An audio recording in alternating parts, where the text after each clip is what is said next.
Hello, welcome back, and thank you for being here. In our last episode, we sat down with John Formica, the quote unquote ex Disney guy, and we talked about the vision of a magical culture.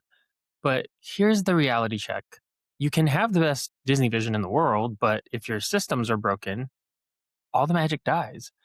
So if your candidate experience is a black hole, if your onboarding is just paperwork, and if your offboarding is ice cold, you don't have a culture.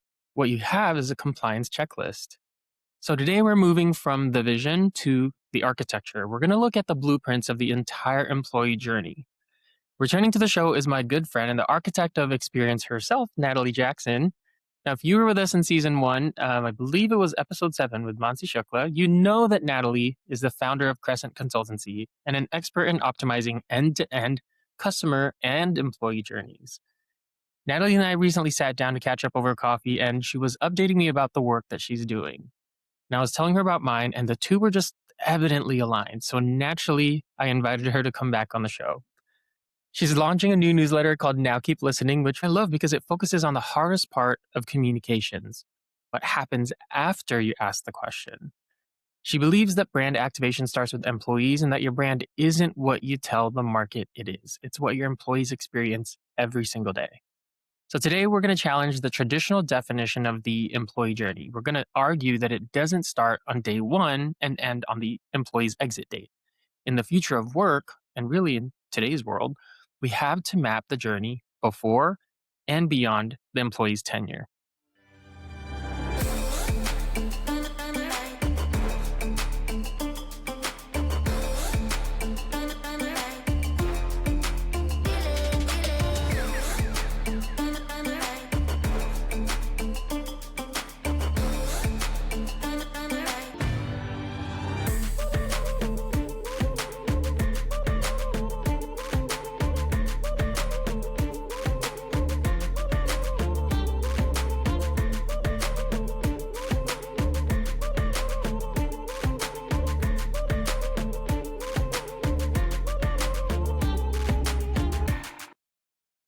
Natalie, welcome to the show. I'm so excited to have you back. Thank you, Clarence. I'm so happy to be here. Well, let's get right into it. I want to start with a concept that you're unpacking right now: brand activation. Companies spend millions of dollars activating their brand for customers. They do launch parties, they hire influencers, they do unboxing experiences. But internally, brand activation usually means handing somebody a laptop and a hoodie on day one. So Right. if I promise innovation to the market, but my employee onboarding is a PDF from 2005, then that trust is instantly broken. So why do organizations treat the employee journey as more of an HR checklist instead of a brand activation campaign? And what does that do to the culture, to engagement, when that first touch point feels bureaucratic instead of branded? Yeah, I love that question. And I'm glad that we have more than like 2 minutes on the topic. Yeah, right? Like, it's kind of An pulling hour from. won't even be enough. I know. There's so much in here. With thinking about the customer experience and the employee experience, I hear myself saying all the time, right? It's brand activation across every single touch point. And a great vehicle or way to have leaders who are running and managing organizations is to say, well, yeah, let's put the customer at the center of everything. But in Mm, that same conversation, I always hear myself saying, well, what about your employees? They go right. hand in hand. CX and EX go hand in hand. And there are so many reasons whether it's silos, fragmentation, the person who owns the employee experience is over here and not having those same strategic and branding conversations. I guess the reason is there are many reasons, the why Many behind reasons, it, yeah. right? And I think that knowing that this is such a big gap, it's a very, very fun topic to tackle. And as you said earlier, companies are spending so much on the brand side. Well, what about the level of disengagement across, right? Just in kind of peeking at some of the stats out there, 21% of employees worldwide, they say are engaged. So what about that 79% that aren't? Right. Yeah. And like estimated in the US, disengagement costs 350 billion annually. So if you It's don't have insane. your employees equipped, enabled, aware, bought in, believing, trusting, they're not going to feel great. They're not going to show up. They're not going to perform. They're not going to feel like they belong. They're not going to feel safe. And it just keeps going from there. Yeah, 100%. And you and I with Monty, we explored this first back in season one Yeah. together, where we really dove into kind of this concept of CX and EX and the relationship between the two. Mhm. And you use the word silo, which I think is exactly what the problem is that we're looking at CX and EX as two completely different things, if people are even thinking about it at all. Yeah. And I think that's the root of the problem is that traditionally, for as long as we've known business and business operations, we've never thought about the customer experience and the employee experience as one Mhm. when they should be more and more, especially in today's like digital world. Right. It's more true than ever. And I think until as a business leader, until you recognize that relationship, that they're truly they need to be looked at as almost one and the same. I'm going to say almost because there are obviously nuances that Right. differentiate between the two, but in a more broad scale, they're essentially the same, right? Mhm. Where employee experience is the starting point of the entire thing. Mhm. So you've said, and I've had the pleasure, opportunity, honor of previewing some of the work that you're Yeah. doing before Yeah. it gets to go out, which is an exciting thing. You have said that every touch point either reinforces or erodes trust. Mhm. So if I'm a candidate and I get ghosted, or if I'm a new hire and my email doesn't work, that's not just an annoying thing. It really is a signal. How Right. do those small, broken operational moments accumulate to destroy the brand belief of an employee before they're even at the finish line of their first month? Right. I mean, I think with that, we can all look within ourselves, right? What have Yeah, we experienced and what does it feel like for us if you feel like you're not being cared for or someone didn't even think about it or they didn't you can tell already that if it is entering an organization there's no like system in place to get you set up or you're not given a cohort of others who are starting on the same day or right. you really do hey log into that SharePoint there's a checklist out there and come back to me after you finish it and then if you need help, here's the helpline instead Mm-hmm. of, whatever it might feel like to have a little thought. And there was a recent example of this. I will not say who, but a very well-known brand that has a very, very strong following. There was a candidate who made it to an interview, had admired this company and this brand for a very, very long time, got the interview. It was sort of a panel type interview via Zoom and I checked in with this person, said, "How'd it go?" Because they were so, so excited. One of the person didn't show up. Another person was late. And then they proceeded, but it wasn't a complete interview. And then fast forward a few weeks, they got a note saying they didn't get the position.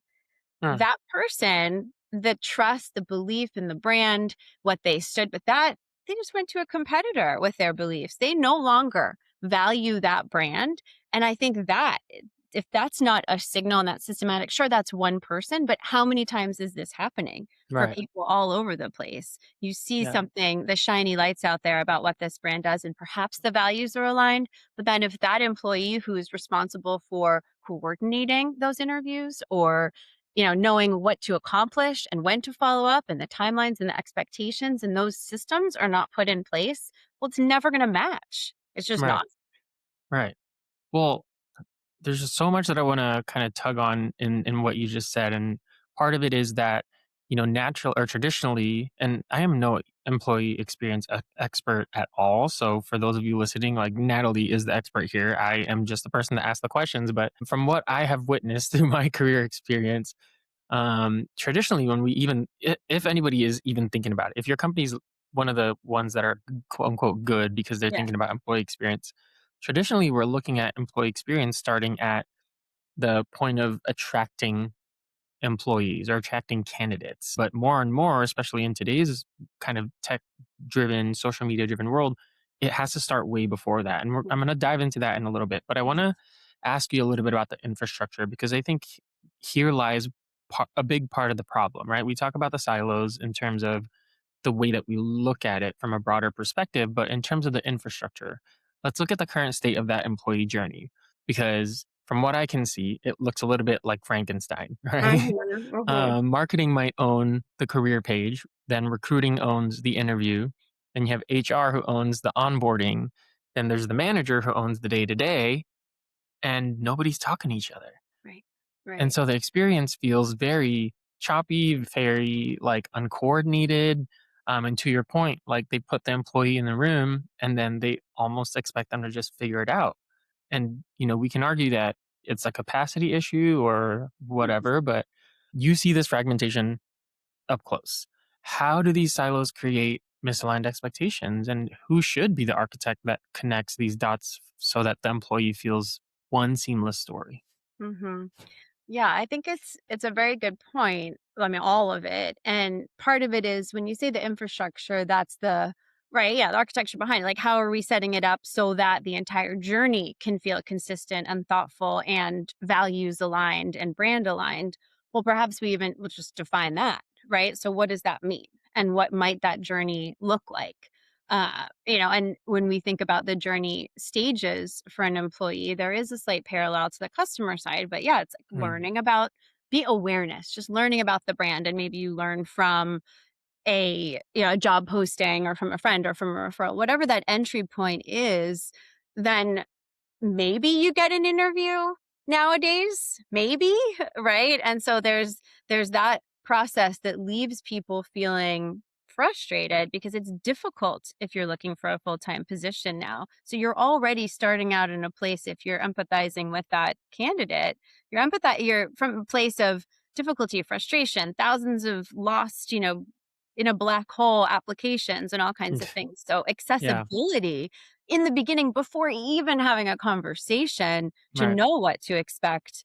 That's one of the biggest things when journey mapping is you put yourself in their shoes. How are they feeling and how can we meet them to help them make it easier? And then moving through what you were kind of touching on is like, okay, so I got the interview and now I'm here and who am I meeting with and can you help me and give me as candidate, right? Can you give me the lay of the land and what to expect? So many, I think it's like more than half of people nowadays drop out of the application like process, the interview process because it takes too long. Now Yeah, perhaps if we're setting expectations, maybe they'll wait around a little bit longer, but everybody's looking for something right now. And yeah, so we lose people even there before we even have an offer to yeah, consider. right. I don't know if I should pause, but it's like thinking about each of those stages and how thoughtful we can be. And moving through to what you kind of touched on, they join. What does day one look like? What does onboarding look like? How do they grow their career there? Hopefully, how do we help them succeed and keep them equipped and thriving? And that culture lives in all of it. But that's a big culture moment to then well, if they're gonna exit, that's okay. Nowadays, a lot of people, it's like 8 jobs or something, right? Right. Compared to the way it In a used year. Exactly. Exactly. It's so much more accepted generationally too. And so that's okay. We want to wish somebody well, or if somebody is later in their career or, retirement or whatever, then let's set them up for success so that they leave and they're an advocate of the Yeah, company. That's super important too. And then for any moment along there, now because you can post and share and tell more people, you're not just telling the people in your inner ecosystem, you're posting it and you're right. sharing. So your brand's not Yeah, gonna look so great in that moment.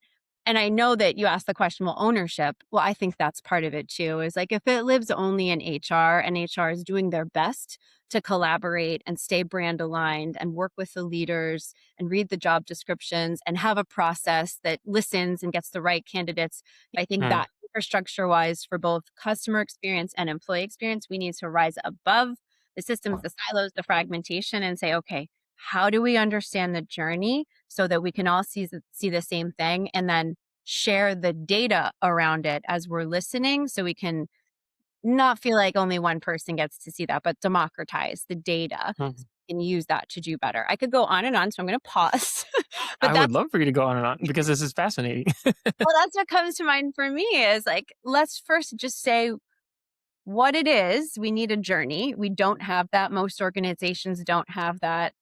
It's amazing when there's intention and being deliberate. And I've seen this, you know, be strong in some places, but it doesn't link to the customer experience. And there's very rarely that leadership and task force have that has data, information, insights, and the ability to make changes in real time. It's always laggy, right?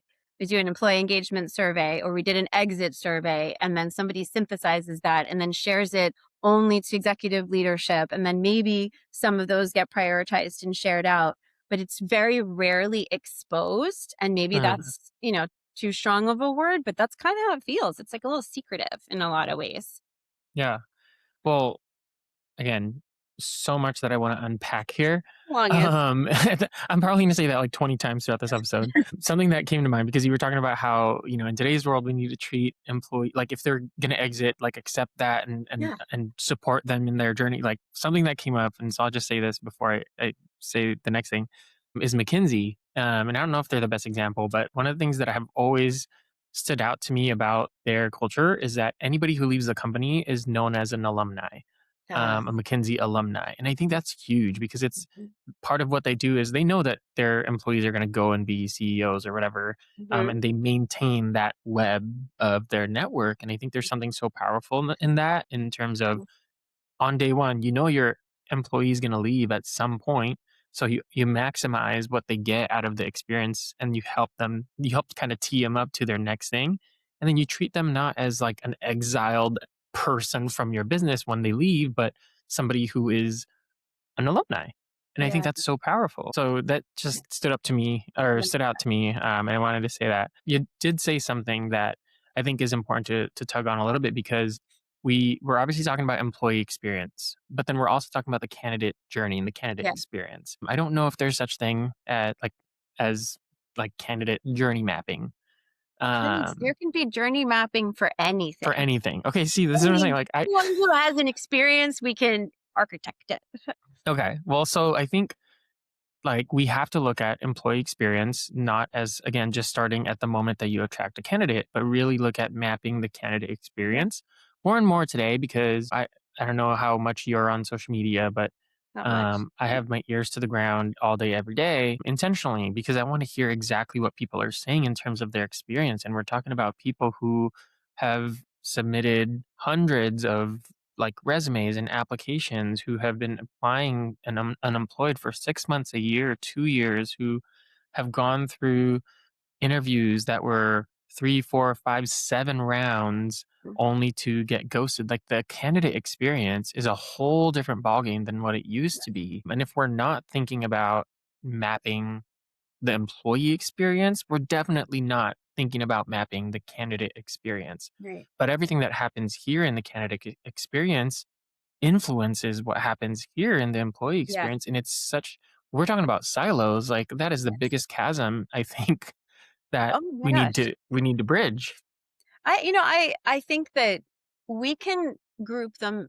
I don't want to say group them together, but to me, they're one and the same. And I think that's why when I started to just kind of list out what might be those journey stages, that to me, it's the candidate. So with the customer experience journey mapping, your first stage is generally awareness, right? So is that potential customer, client, patient, provider, whoever it is, that potential customer, what are they learning about us out in the wild?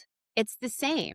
So you in that customer journey, there's someone who is not yet a customer, and that's where sales and marketing and how are we making sure that what we say matches? Then they come in and they make that decision to join, right? We're trying to attract them to join so that then they stay with us and grow with us, depending on whatever, or buy more from us or whatever it is.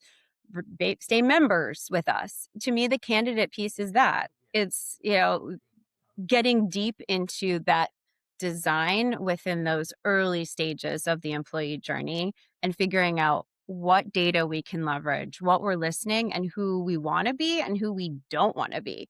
Because Mm, anything above this really low bar that exists right now is going to be better than what's out there today. And getting creative and thoughtful about that, to your point, I think that's going to be a huge differentiator in finding talent that really fits in the yeah. organization and perhaps sticks around for a little bit. Well, but remember, you are somebody who lives in the EX world, Yeah. and like there are tons of companies who have an HR person or a hiring manager who this isn't even on their radar. They're Yeah. not even thinking about it. So when we talk about like comparing it to the customer experience, there's a very different intention behind it, right? Like you talk about intention and being deliberate.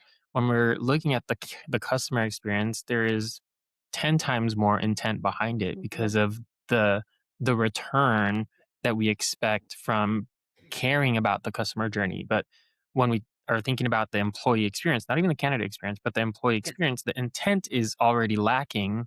there compared to customer experience.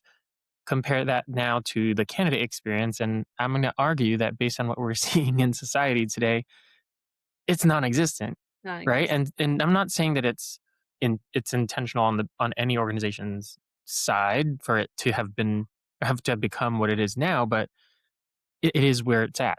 And I think we need to put even more intent on the candidate experience than any of the other two, because those same candidates are our customer or potentially our customers, right? And that's where the connection is that I think as leaders, we have to expand our understanding of this whole ecosystem. Mhm. From where do you see the candidate experience being kind of the most broken at the moment? I know I kind of shared some.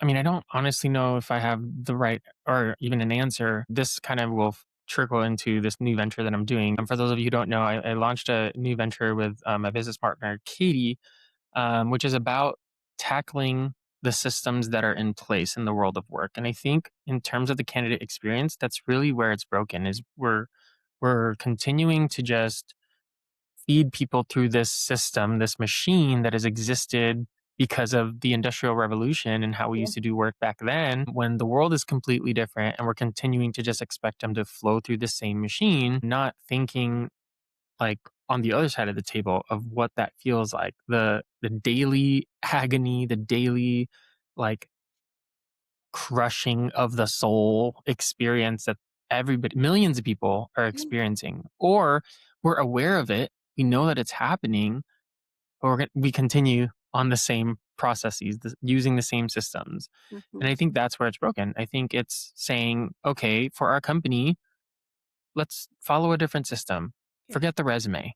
Let's approach this a different way. Forget the way that we're doing interviews. Let's get creative. You know what I mean? It's Mhm. being that deliberate Yeah. about how we are connecting with people before they're coming to us in exchange for productivity. Yeah. That's what I think we need to do. And it sounds on a grand scale like it's a lot of work, like it's a dream vision, but really it just comes down to like being more human, right? Mhm. Like Mhm. treating people with much more dignity and respect through the process. And it's not going to be perfect.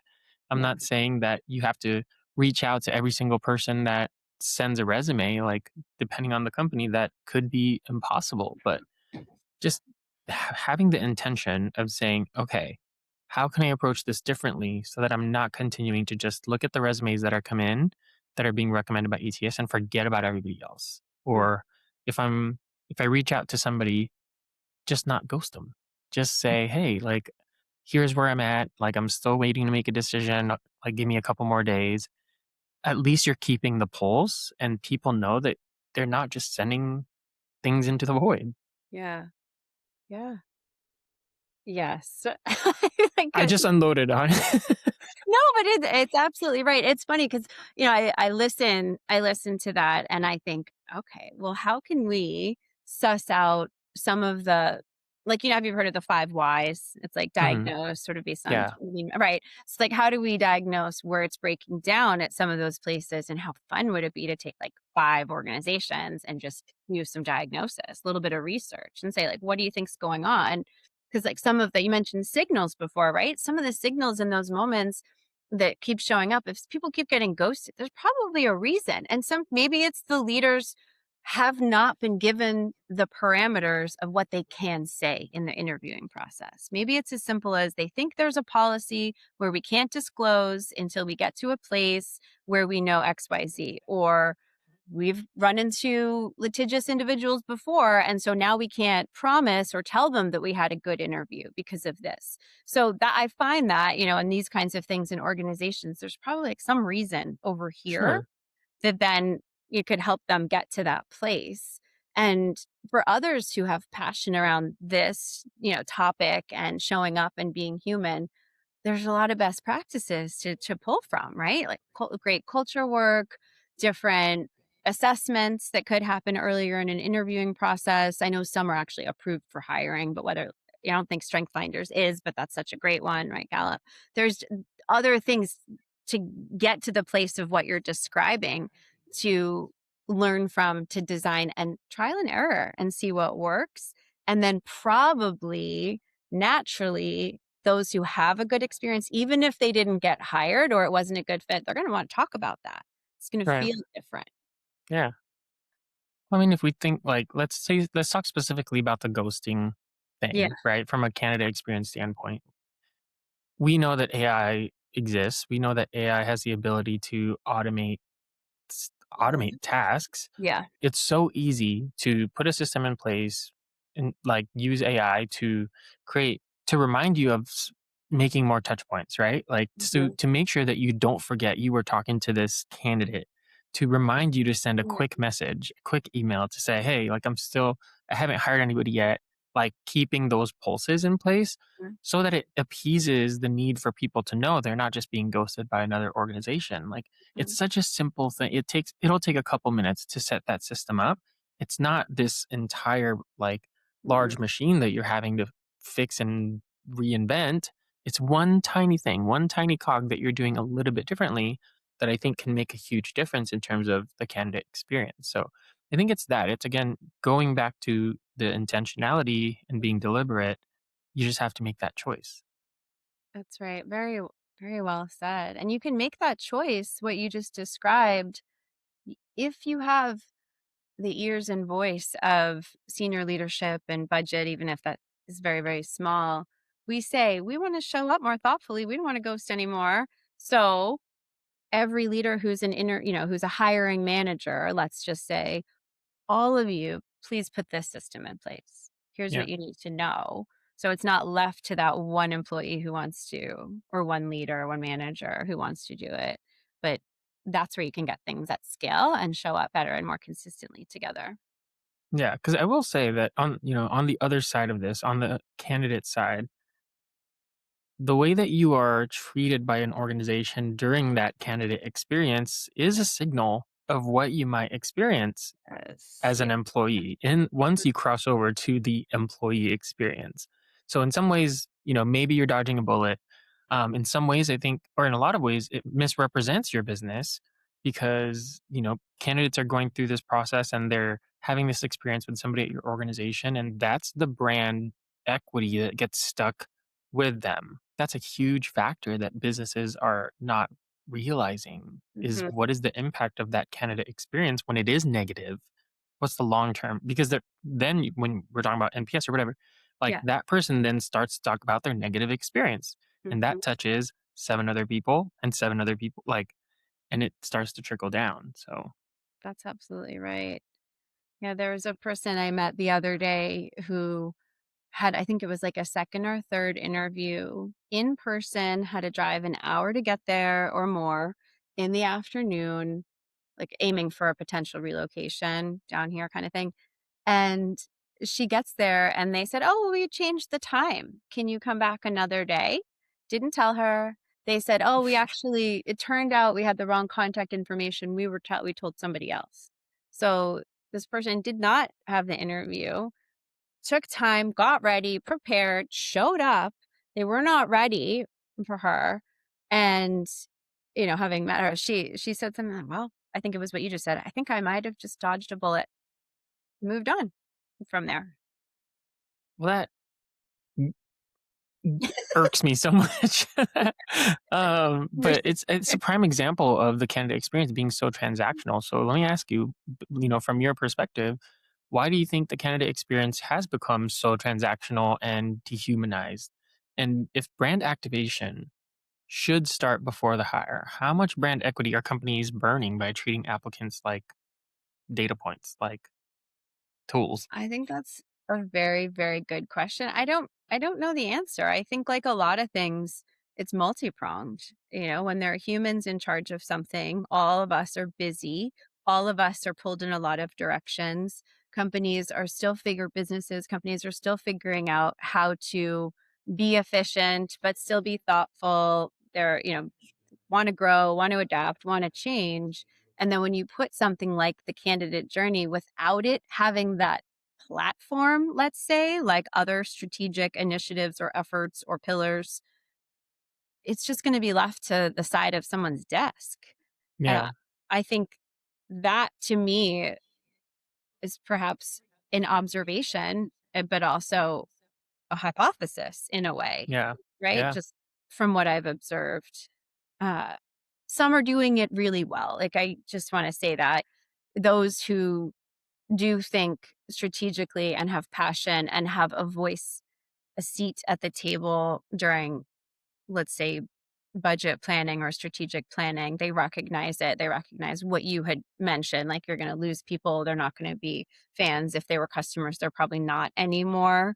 Like, they recognize some of those things. And on the flip side, when you think about how engaged employees do produce and how those who feel like they belong, the performance increases and team dynamics when it's healthy and everyone's thriving and humming along. There's more innovation, and we could go on and on for like the uptick and what you were kind of sharing, like with employee engagement. When that is at a high level, company is going to do well, right? The Yeah. business, Yeah. whether it's in the commercial space, nonprofit, anything, when people feel good in their jobs, once they get there in the door, then that's just going to make everything do better. And Yeah. I think, just to answer, additionally, what I notice is that very, very few organizations are fully aligned on how they want to show up. And that is both for employees and for customers. And in my opinion, those things need to go hand in hand because we're delivering Mhm. something in all moments. Everybody eventually touches something that our customers or clients or end clients or whoever experience. Very, very rarely do I enter an organization or have even lived and they have that phrase that says, we build trust, or we do this, or we show up with clarity, or whatever those things are that match your brand. Very few of them have that, let alone the behaviors that help everyone understand how to show up together. And Yeah. I have seen this work very well. And just very quickly, there's a very, very large organization, second in market, the beginning of a service and operations transformation, we put in that North Star, experiential North Star. I had the opportunity to chat with one of those leaders working on another project, but with one of those leaders. And without him realizing that I was there for the beginning, which was kind of my favorite moment, I feel like it was like secret shopper moment, he said, "Oh, we put in this, we did this at the beginning of the transformation.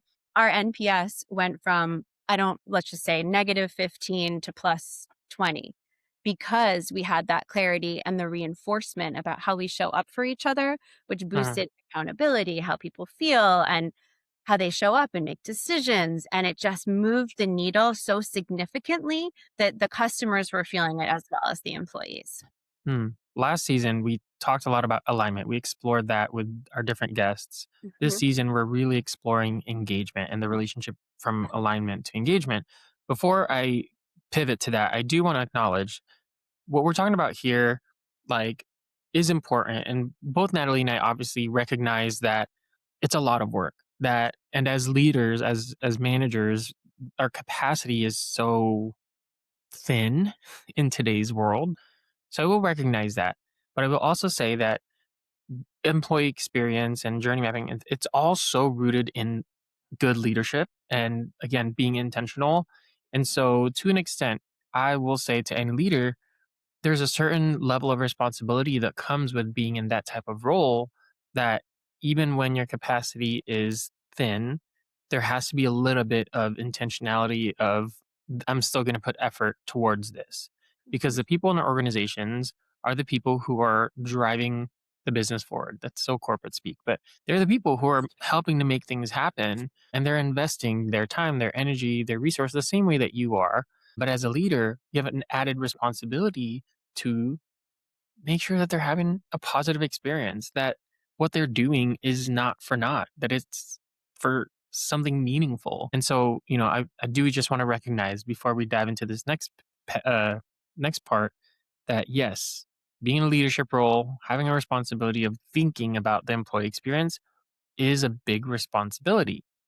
But if you are a leader, it's your job. Right. Right.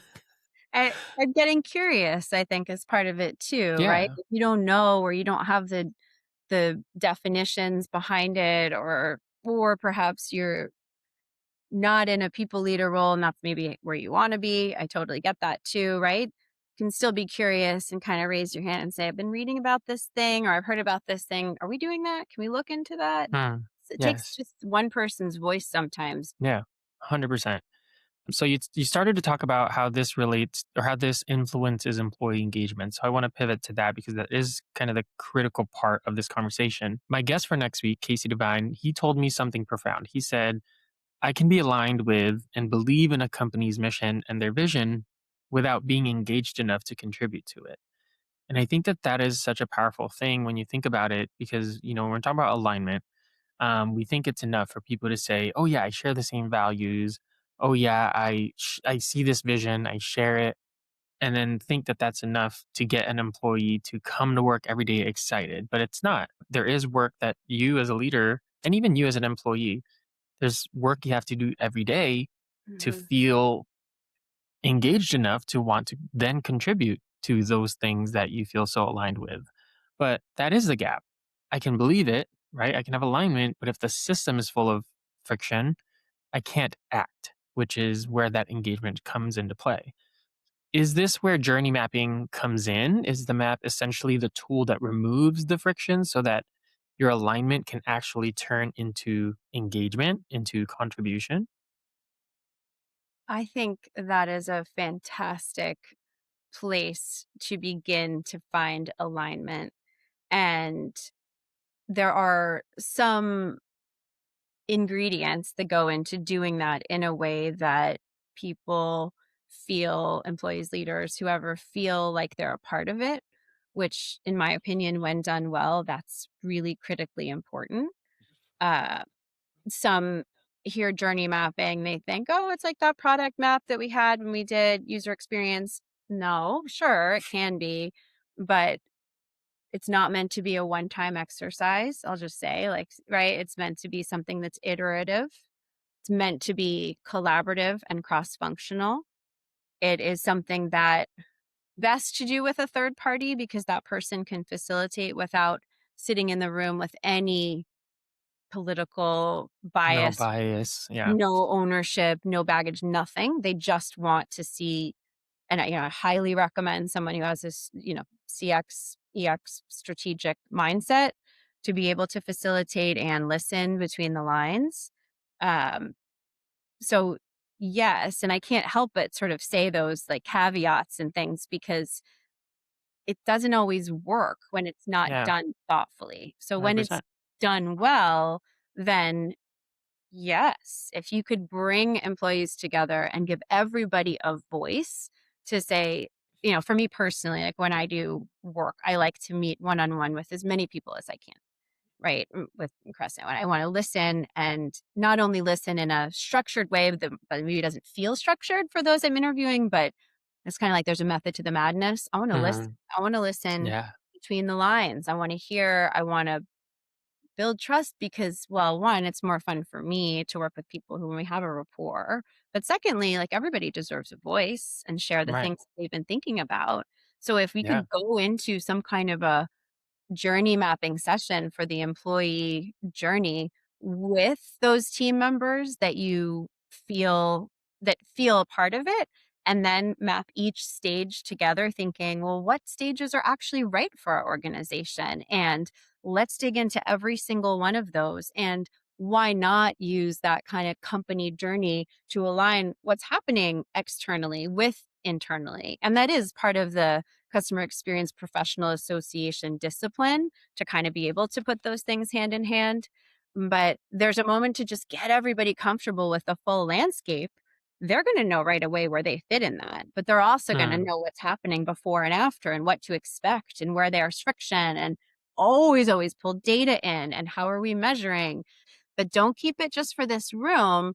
I would say share it. When people aren't a part of those kinds of sessions, they feel a little left out or unheard. And then if they're not caught up, that's not going to work. So I Right. think permission to say, this is not a secret. We know that there are things that we need to go fix that will lead to, just from going through that process alone, will lead to better engagement. And then if it's not, and I hear this all the time in organizations, all different sizes, everyone was so engaged and so excited and so happy and motivated. And then we went back to our day to day and, maybe a Uh, couple change. uh-huh. So there's a way to do this that you can keep it, make it a part of the ecosystem, and then don't forget it. You're going to change your language a little bit, but it will, I can, it's like it will lead to more engagement because you're talking about their day to day, right? Tempted to get into change management because I think that's applicable too, but I'll pause there. Well, I'm gonna note that down because there is much we can talk about change management.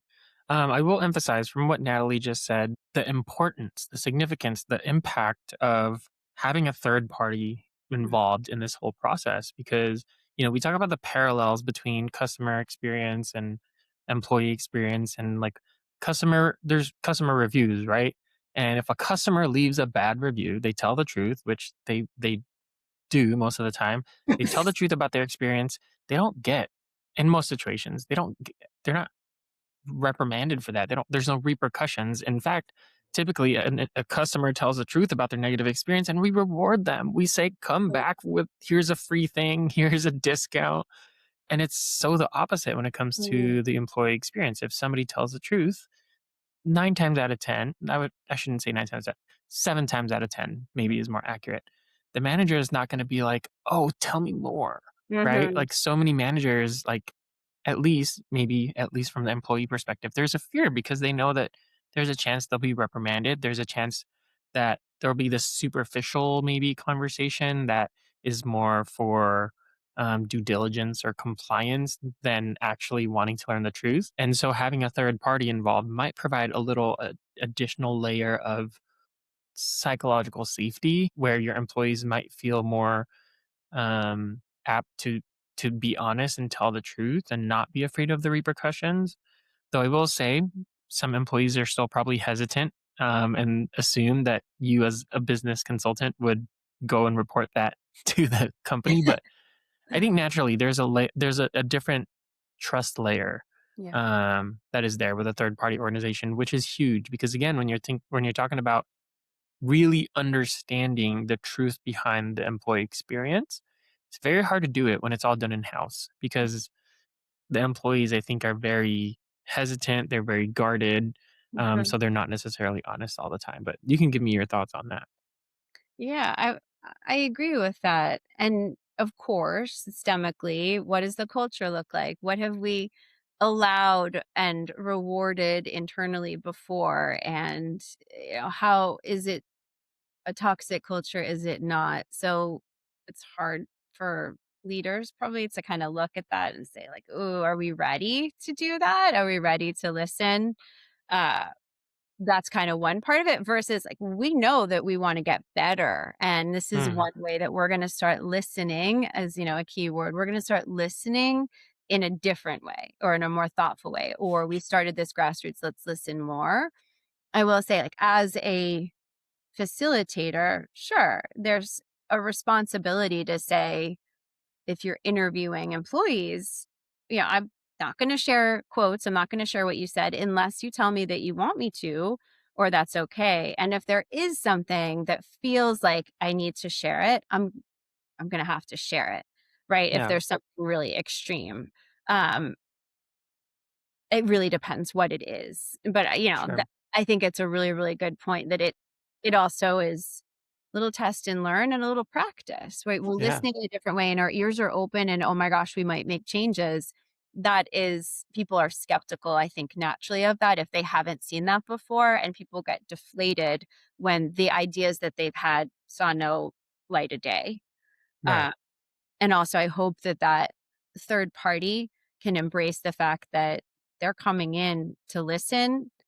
They're not here to take any credit for anything. It's those teams and employees, they know where they need to head, and honoring those voices, I think, is also really important. Yeah. Okay. Well, if you're a business leader listening and you're sitting there thinking, yeah, maybe I should hire a third party, Natalie's your girl. Yeah. Quick shameless plug. Now, I do want to play a little bit of devil's advocate because I've looked at a journey map. And if you are listening to this right now, maybe this is an invitation to pause, go to Google and just Google either employee journey map, customer journey map, just so you can have a visual idea. But when you look at a full journey map with all the swim lanes and touch points, it can look very overwhelming. So a small business owner, for example, might look at that diagram and say, nope, too complex. I can't do that. But at its core, isn't this just about treating people like people? Like, is this Yeah. process something that can be simplified? Is it really just common sense codified into a system? Yeah, I think ultimately, and I don't know if that was rhetorical, Clarence, because you're absolutely right, right? But My questions are never rhetorical. I think, like, for me, it's kind of sharing, well, that's a way to do this comprehensively to get everybody's voices in across different, give everyone a platform to speak and feel safe and share things. I think to your point, the minimum is saying, well, what are those stages? And kind of how are we doing it today? Like at minimum, just get a pulse on what's happening current state. Or if somebody said, oh no, we need to do better, we know this is broken, great. Then just name your stages and say, we know this thing is broken. Let's click down and map every single step in there so we can lean in, so that even a simplified version is a visual that works for a lot of people to just be able to say, I this nebulous thing is feels broken. Let me physically point to where this thing is. Yeah. I have found that to be in its like on its own really, really helpful because it gives a frame for people and it feels Mm, less scary when you're putting yeah. it in like its container almost. Right. And then it's not a guessing game every time. Mm. Well, I think yeah. that's the thing. Right. Rather Right. than that's what's the alternative? You just play it by ear, go with the flow every time. Right, right.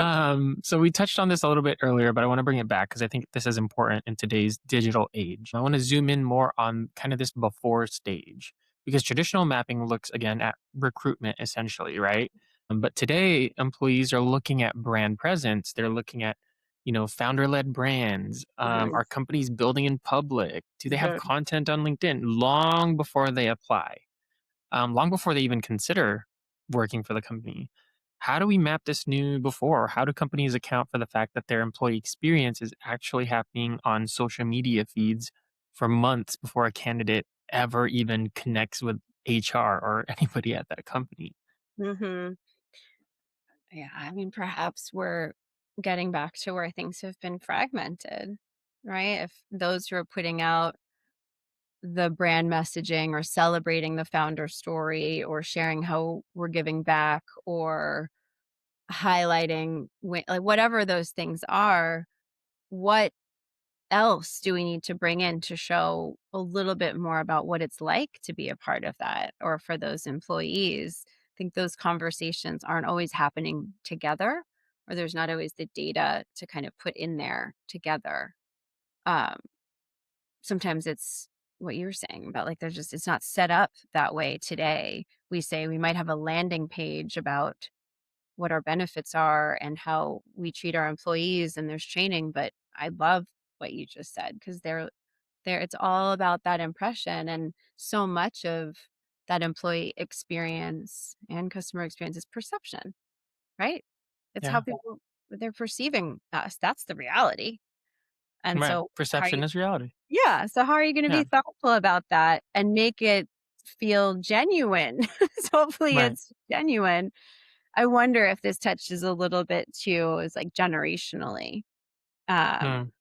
I've been reading, I wish I had the title of the book, but someone recommended to me a Gen Z book, just to kind of read. It's a little bit of research and a little bit of how to show up. And it's been an interesting read. But people are very, very educated, aware, curious, and have a different style of working, a different preference that doesn't match Yeah. the other ways of working. And so there's going to be friction there, not only in talking about it, but in which you started, I think, some of our conversation with like when somebody gets in the door and they don't think it's necessary to work 8, 10 hours a day and you can produce outcomes faster. Well, that's not celebrated in a lot of Right. cases. So No. there's like a whole other, I think, topic there.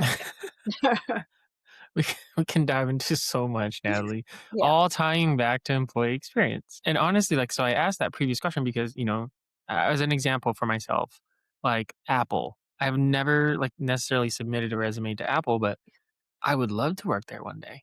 I've dreamt about working there one day. Mhm. And that's because of the brand experience that I get with them as a customer. Yes. And the fact that, at least on the surface level, maybe the culture is so evident and it just feels so aligned with the kind of culture that I would want to work in. So, for you as a listener, like I would challenge you to think about companies that you've thought about how much you'd love working there, even though you've never necessarily applied there. Like that's exactly what we're talking about here in terms of that brand activation happening even way before an employee relationship Mhm. occurs. Mhm. And honestly, maybe even never like that, maybe that employee relationship never happens, but in the event that it does, there's already been this like predicated premise, whatever, of that brand activation. So that when the candidate or customer crosses that line, you're already off to a much stronger start than Yeah. any other situation. You know what I mean? Oh my gosh, that's such a yeah, such a great point. And it's like there's a moment to say, well, one, why not set that goal and Right. go learn more and go do the thing? Because you say a thing and it Mhm. happen, right? It's just so there's that side of it. And then there's the second side. Okay. So then what do we believe that those key ingredients or enablers are within those organizations that seem to live and breathe their culture externally as well as internally? Is it Yes. training? How are they doing it? Is it leadership?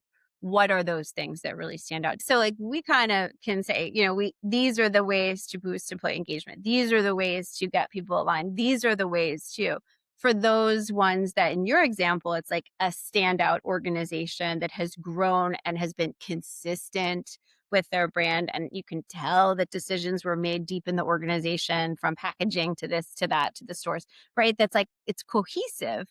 So then what are they doing? Is it alignment? Is it training? Is it reinforcement? Is it celebration? I mean, there's a whole bunch of things that we can put in there to say, like, if you want to be consistent with your brand, here are some of the things. Honestly, I think it comes down to one thing, and I will die on this what is it? Die on this sword, die on this whatever. Sure. Uh, Yeah. I will fall on the sword. Is that what the saying is? I don't know if Um, that's the one, but it's okay. I don't know. Die on this hill. I'll die Oh, on this yeah. hill. That's what it is. Okay.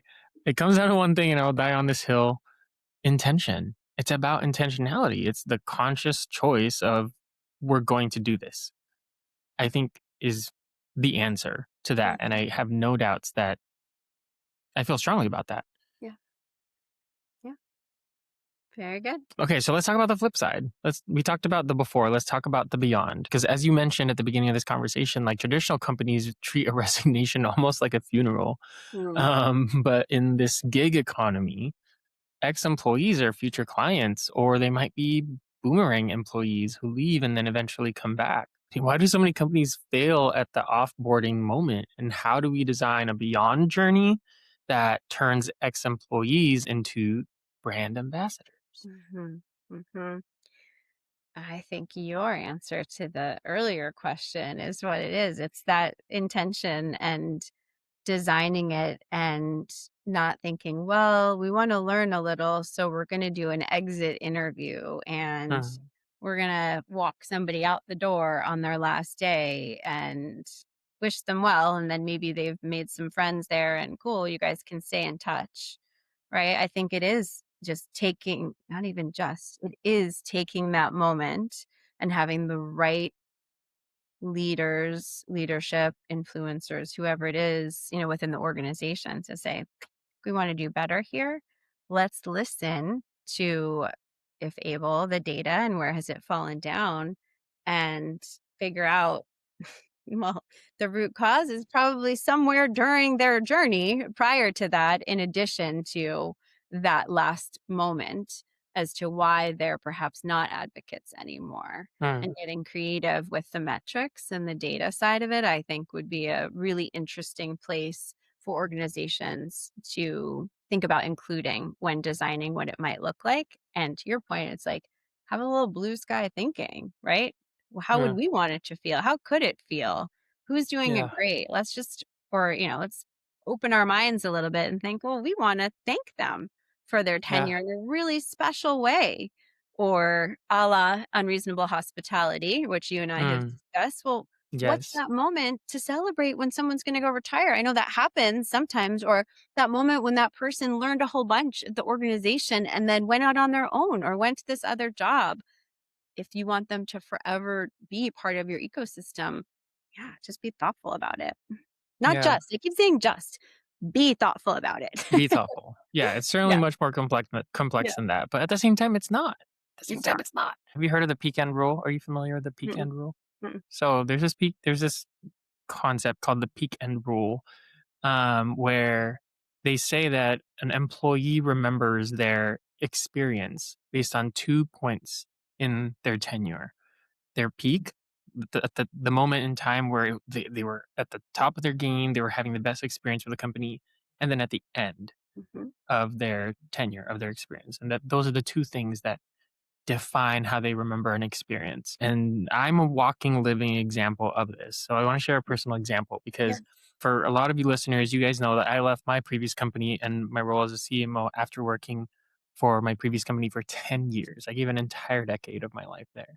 And my exit was filled with disappointments. Mm, Like my contributions were not at all honored in any way that felt sufficient. Not that I needed it, although I will say that maybe I needed it more than I would care to admit because you gave so much of yourself to a mission to yeah. somebody's business. And now the bad taste of the exit colors the entire memory for me.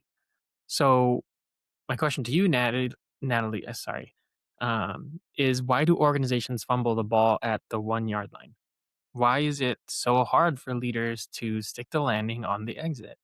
Mhm. Again, I think it's such a good question, and I believe that we're leaving such an important moment to usually one or two very busy people in an organization that are doing it the way they were told to do it, with policies and procedures and checklists and get stuff back like technology or whatever, and not elevating the need for that and not understanding, to your point, that, or to that model, right? That this is going to leave an impression, a long lasting impression. So this is with this kind of work, with experiential work, I believe that those who are responsible for this or get to own creating experiences, they need three things. They need access, influence, and budget. So they need Mhm, access to key leaders, to data, to insights, to the voice of whoever it is we're talking about here, right? Industry data. They need influence, meaning their voice is heard and they're kind of trusted across the organization. And they need budget. Doesn't necessarily mean a lot of budget, but to put those systems in place that you and I have talked about today, it's going to cost a little. It's going to cost something, or you might need to hire someone who curates things. Those three ingredients, if they have that and there's someone or a team or a task force that's running these things, that will get you so much farther than if it was just one hiring manager saying thank you to someone and they go off on their merry way. I mean, a lot of what you just mentioned are really more of like having access to tools and the ability to kind of know how to leverage them in a way or in a sense. But truly, and this is not an intentional segue to now keep listening, but it seems like a lot of that disconnect really does come down to listening. You're launching a new newsletter Mhm, called Now Keep Listening, which I love that title, by the way, because it implies that the work starts after the listening. Really, that the listening never ends, that it keeps mhm, going. And we have way more tools than ever, right? We have pulse surveys, we have ENPS, we have all these things that as a mhm, leader you can use to improve this process. And you're talking about, you talked about the employee's voice so many times, but even with all these tools, employees still feel very much unheard. mhm. Tell us about the concept behind Now Keep Listening. Mhm. What's the listening gap that nobody talks about? And Mhm. how does a leader move from just collecting data to actually building what you might call a listening architecture? Mhm. Thank you for that. And I love that you kind of recognize, at least with the title, that, yeah, the keep part of it, like it's meant to say, you're never done. There is momentum that is always needed as we're passionate about what we're delivering.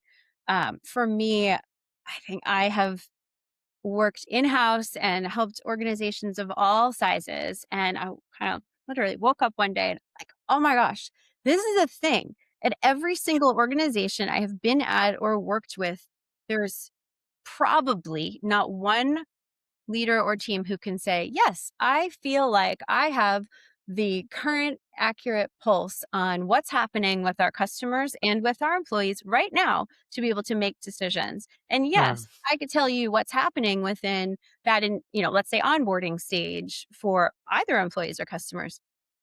I would say zero people can tell Hmm. me. And just naming it was one of my goals. First, like, I want to write about this. I feel like why don't we know? Why are we left to be one person controlling and helping with one part of one process for one? Why can't we think outside of that? We're losing Hmm. so much, let's just say Yeah. revenue just by not knowing. So to me, the gap is not knowing and not using that human side of things to listen between the lines, to leverage insights, to be deliberate. And, we know that that's going to come back in spades if you're doing that, right? We Yeah. know. We So should. the thought, oh, go ahead. No, I was gonna say, we know? Well, I believe we know. Yeah, Uh, and so we it's should really know. just to see it. Like there are signals that we can notice in so many different places and parts. And if we just say, this is where we are right now. We know we're doing great. We know we're growing, or we know we're stagnant, or we know we don't have referrals. There's pockets. There's definitely information in there. Usually the information is a little bit stale. Yeah. And if we did an employee engagement survey, I think we talked about this earlier, but it's like it was from last year and then we synthesized it and we got some findings and now we have a task force and people are fixing things. Well, that was from like 6 months ago, 9 months ago, a year ago. What's happening right now? People are feeling a certain way with macro conditions or micro conditions. And what are we doing about that? And is it just a survey? No, a survey is going to help, but this is beyond a survey. Leveraging them, sure, but this is beyond that.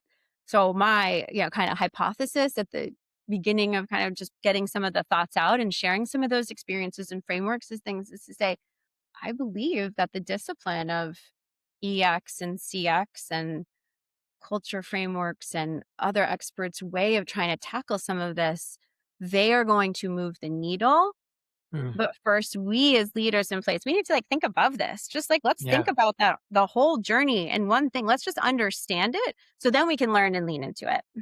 Yeah. Well, I told you in pre-show that I believe employee experience, journey mapping is the answer to the employee engagement problem.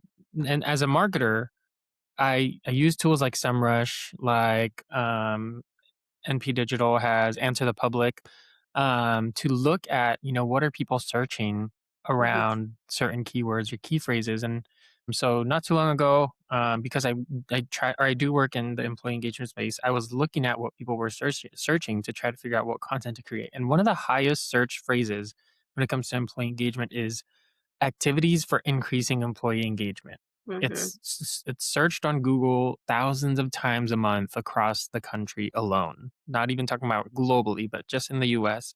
Like I think it goes from 3 to 12,000 searches a month. And I can almost confidently guarantee that the people searching this are looking for things like throw a pizza party or Yeah. team building activities or do a happy hour. They're not searching for, or they're at least they're not expecting for journey mapping Yeah. as an answer.